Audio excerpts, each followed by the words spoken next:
Vous écoutez le Flash Actu, issu de l'épisode S806 du podcast Faut pas pousser les ISO, diffusé le jeudi 2 mai 2024.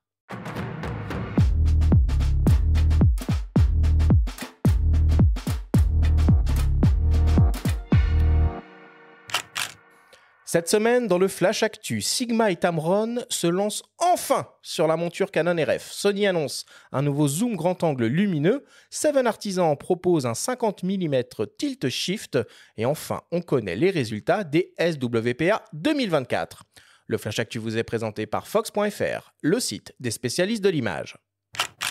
Il était temps. Sigma et Tamron viennent tous deux d'annoncer le développement et l'arrivée imminente d'optiques en monture Canon RF. Au total, ce sont 7 optiques qui vont être déclinées dans l'année, 6 chez Sigma et 1 chez Tamron. Particularité qui risque de décevoir beaucoup d'utilisateurs d'hybrides Canon, il n'est question pour l'instant que d'optiques couvrant l'APS-C.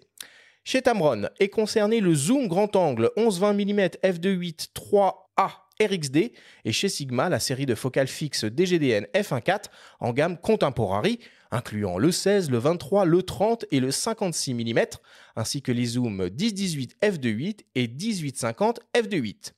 Aucune info sur le prix et la disponibilité du modèle Tamron et Sigma annonce l'arrivée dès le mois de juillet prochain du premier 18-50 mm et dans le cours de l'année, probablement à l'automne, les autres optiques annoncées. Désormais, on attend de pied ferme les optiques full frame Sigma et Tamron en monture Canon RF. Cela risque de prendre encore un certain temps. Sony a annoncé une nouvelle optique full frame en gamme G pour Gold. Il s'agit d'un zoom orienté grand angle 16-25 mm disposant d'une ouverture constante f2.8 et qui complète à merveille le 24-50 mm f2.8 annoncé il y a quelques mois. Au programme, une formule optique composée de 16 lentilles réparties en 13 groupes avec 3 verres ED, 3 lentilles asphériques et une lentille ED asphérique. Un diaphragme circulaire à 11 lamelles, une distance de mise au point de 18 cm au grand angle et donc un rapport de grossissement maximal de 0,23 fois. Côté construction et ergonomie, on retrouve une conception renforcée contre la pluie et la poussière, un bouton personnalisable et une bague de réglage du diaphragme continu ou cranté. L'objectif est léger avec environ 400 grammes sur la balance et compact avec un encombrement replié de 9 cm. Le nouveau Sony FE 16-25 mm f2.8G sera proposé en mai au prix de 1 399 €. Toujours dans le domaine des optiques, Seven Artisan, le constructeur chinois, annonce une focale fixe de 50 mm ultra lumineuse f1.4 qui a la particularité de proposer des bascules et décentrements si chers par exemple aux photographes d'architecture. Cet objectif qui couvre le format APS-C est décliné en plusieurs montures, Micro 4 tiers, Fujifilm X et Sony E. Il est tout en métal et exploite une formule optique très simple, 7 éléments répartis en 6 groupes. Il reste compact et léger, comptez un poids d'environ 360 grammes et une longueur d'un peu plus de 7 cm. On retrouve un diaphragme circulaire à 12 lamelles et une distance minimale de mise au point de 50 cm. Le Seven Artisan 50 mm f1.4 TS pour Tilt Shift est proposé au prix de 212 €. Et enfin, pour terminer, on connaît le palmarès de l'édition 2024 des SWPA pour Sony World Photography Award, dont la remise des prix s'est déroulée il y a quelques jours à Londres. Cette année, pour cette 18e édition de la compétition internationale, la France est particulièrement à l'honneur. Le prestigieux prix ou plutôt de la photographe de l'année a été décerné à Juliette Pavie pour son projet documentaire consacré au programme de stérilisation forcée des femmes du Groenland entre 1966 et 1975, mis en place par les autorités danoises. Notons également que la photographe Mae Elip remporte le premier prix dans la catégorie environnement pour sa série intitulée Echoes of Hive et que Thomas Meurot remporte le premier prix dans la catégorie sport avec sa série Cale de sol ou Soleil froid. Enfin, cette édition a également mis à l'honneur l'immense photographe Sebastião Salgado que nous avons reçu à ses micros pour une mémorable émission au coin du feu et qui a reçu le prix de la contribution remarquable à la photographie. On écoute le témoignage de Yann Salmon le Gagneur à la tête du marketing de Sony Europe nous parler de son admiration pour la carrière et les engagements de Sebastião Salgado qui résonnent avec l'ambition zéro carbone de la marque à horizon 2050. Au Sony World Photography Award, on a une récompense qui s'appelle la contribution exceptionnelle à la photographie. Donc ça récompense une carrière d'un photographe exceptionnel. Quand on pense à Salgado, les mots qui viennent à l'esprit, c'est une légende. Personnellement, moi j'étais en école de photo il y a une trentaine d'années, à Louis Lumière. À cette époque-là, Salgado était déjà un mentor ou une référence pour nous, quelqu'un que tous les étudiants aspiraient à copier ou à reproduire. Donc quand on pense à la carrière qu'il a eue, moi en tant qu'étudiant il y a plus d'une trentaine d'années jusqu'à aujourd'hui, c'est exceptionnel. Donc ça c'est une première chose, c'est le travail accompli durant toutes ces années, c'est une cinquantaine d'années je crois de travail qu'il a fait. Donc rien que par son travail, c'est exceptionnel. La deuxième chose, et bien entendu, je ne vais pas nommer tous ses travaux, mais les travaux sur les mines d'or au Brésil, qui sont un de ses premiers gros travaux en 86, c'est des images absolument exceptionnelles et qui dureront à travers le temps. Et l'autre partie qu'il faut voir sur Sebastião Salgado, c'est son engagement pour la lutte pour l'environnement. Salgado a créé une association qui s'appelle Institution Terra, qui est une association qui plante environ 2 millions d'arbres par an et qui a aussi une pépinière. Donc il annonçait aujourd'hui qu'il a une production de plus de 500 000 arbres par an dans sa pépinière et qu'il compte atteindre les 2 millions d'arbres supplémentaires dans l'année prochaine. Et ça a une résonance toute particulière avec Sony et complètement en phase avec le travail qu'on fait pour la route pour zéro émission carbone qu'on s'est fixée à 2050. Donc pour raccourcir, d'ici 2050, Sony aura zéro émission carbone. Et à travers ce programme-là, il y a évidemment l'énergie renouvelable, l'utilisation de l'énergie renouvelable. Il y a aussi des emballages très spécifiques qu'on appelle OBM, Original Blended Material, qui sont des emballages complètement faits de produits recyclés, donc de papier recyclé, de pousses de bambou qui ont été utilisées pour créer du sucre que nous réutilisons pour faire des emballages. Mais c'est aussi le Sorplast, qui est un plastique, on va dire, ingénieuré, je ne sais pas si ça se dit. Et le Sorplast est fait de 99% de recyclage de plastique et qui est en fait utilisé dans les boîtiers photo Sony, mais également aussi dans les téléviseurs. Et donc c'est un matériau très très haute qualité qui est fait pour l'industrie de l'électronique. Et tous ces engagements que Sony a sont complètement en phase avec l'engagement aussi de Salgado. Donc l'ensemble du travail que Salgado a fait à travers ces années, ses photographies et son engagement est en résonance parfaite avec les croyances de Sony, le support qu'on veut donner aux photographes professionnels. Donc bien évidemment un honneur absolument phénoménal pour Sony d'avoir Salgado qui supporte au jour de la mission du SWPA. À noter que l'on vous prépare très prochainement une émission spéciale SWPA avec Guillaume Cuvillier de Sony France et la grande lauréate Juliette Pavie.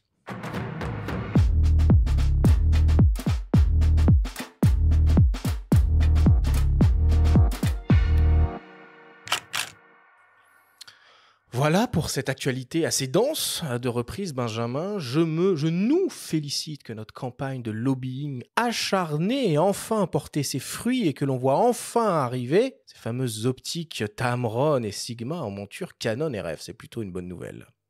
Bah écoute, oui, on l'a appelé de nos voeux.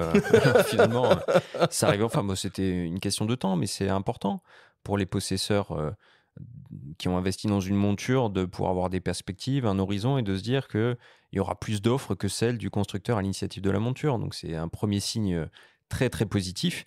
Maintenant, il va falloir peut-être un petit peu de temps pour que ça se décline et notamment que des modèles pour le plein format arrivent.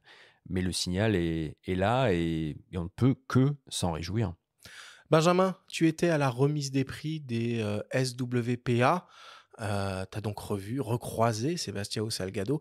Moi, personnellement, c'est un des souvenirs les plus mémorables de notre petite carrière de podcasteur, cette émission qu'on a fait avec lui dans ce studio. Oui, bien sûr. On recroise de temps en temps. Sebastião est toujours un bon mot, toujours très aimable. Là, tous les confrères étaient très émus de le voir. Il y avait quand même plus d'une centaine de journalistes venus des quatre coins du monde. Et quand il a pris la parole devant toute l'Assemblée, on sentait que les gens avaient conscience d'être en face d'un monument de la photographie. C'est bien d'honorer les monuments de leur vivant aussi. Et donc, c'était très, très beau. Puis, c'est la saison des festivals. Le SWPA a bien grandi. Ça fait quand même 18 ans que ça existe. Mais j'étais à la première édition à l'époque au festival de...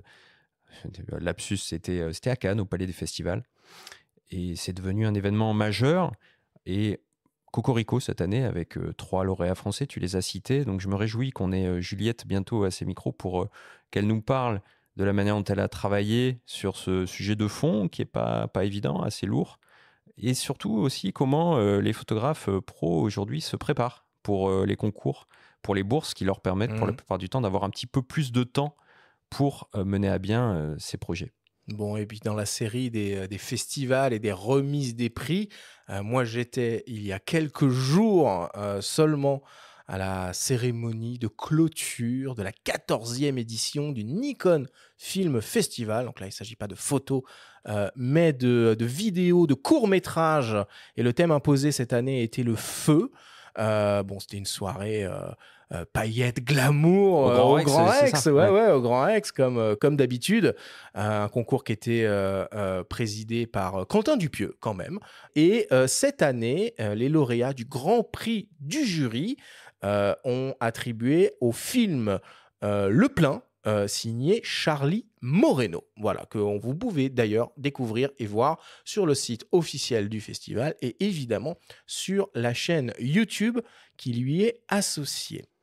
Toi, tu participes à des concours un petit peu de temps en temps ou Pas trop. C'est vrai que ça prend pas mal de temps de monter des dossiers. Je l'ai fait il y a quelques années, mais c'est vrai que maintenant je le fais pas trop. Mais il faudrait. C'est pas une bonne chose de faire un pas. Il y a des belles sommes en jeu quand même. Hein. Ouais, c'est sûr. C'est sûr, mais c'est vrai qu'en général, je suis pas mal pris à la fois par les commandes et les projets perso et il me manque le temps de faire ça. C'est une vraie organisation, une vraie logistique. On en parlera avec Juliette à ses micros, entre autres. Et dans la série des célébrations et des awards, alors, il y a aussi une grande cérémonie qui s'adresse plus aux constructeurs, pour le coup, avec les prix TIPA 2024. Oui, l'école des fans. Voilà, l'école des fans des TIPA 2024. On connaît les lauréats. Alors, je vais vous en citer quelques-uns. Nikon reçoit la distinction du meilleur boîtier plein format professionnel avec son Z8. Lumix reçoit la distinction du meilleur boîtier micro 4 tiers professionnel avec son G9 Mark II. Vous retrouvez d'ailleurs des émissions spéciales sur ces deux boîtiers dans nos archives. Fujifilm reçoit la distinction du meilleur boîtier moyen format avec son GFX 100 Mark II et du meilleur appareil photo compact avec naturellement le désormais célébrissime X100 Mark VI. Et enfin, Sony reçoit la distinction du meilleur boîtier APS-C expert avec son A6700. Tout ça pour dire que le laboratoire photo Whitewall, partenaire du podcast, reçoit pour sa part le prix du meilleur labo photo avec le procédé Whitewall Ultra HD Sharpening for Black and White Photo Prints. Cette technologie d'accentuation unique couplée à une imageuse de dernière génération permet d'obtenir une richesse de détails exceptionnelle et des résultats parfaits sur 3 types de papier argentique Ilford, en brillant, mat ou barité, pour des tirages noir et blanc. Et bien pour l'occasion, on vous propose un petit concours et on vous donne la chance, la possibilité de remporter un tirage noir et blanc Whitewall réalisé avec cette technologie Ultra HD. C'est très simple, vous pouvez choisir le format, le type de papier et les finitions de votre tirage. Pour participer, c'est très simple. Cela se passe comme d'habitude sur notre compte Instagram. Il faut commencer par suivre les comptes de Faut pas pousser les ISO et de Whitewall _lab, et répondre en commentaire du post qui annonce le concours à la question suivante. Quelle est la taille de tirage maximale possible en noir et blanc sur papier Ilford avec la technologie Ultra HD offerte par le laboratoire Whitewall? C'est très simple, vous trouverez normalement la réponse sur le site de Whitewall, sur la page concernée. Un tirage au sort sera organisé pour désigner le ou la lauréate qui sera contactée par DM et invitée à nous partager son expérience lors d'un prochain épisode. Attention, vous avez jusqu'à dimanche prochain seulement pour participer. Bonne chance à tous.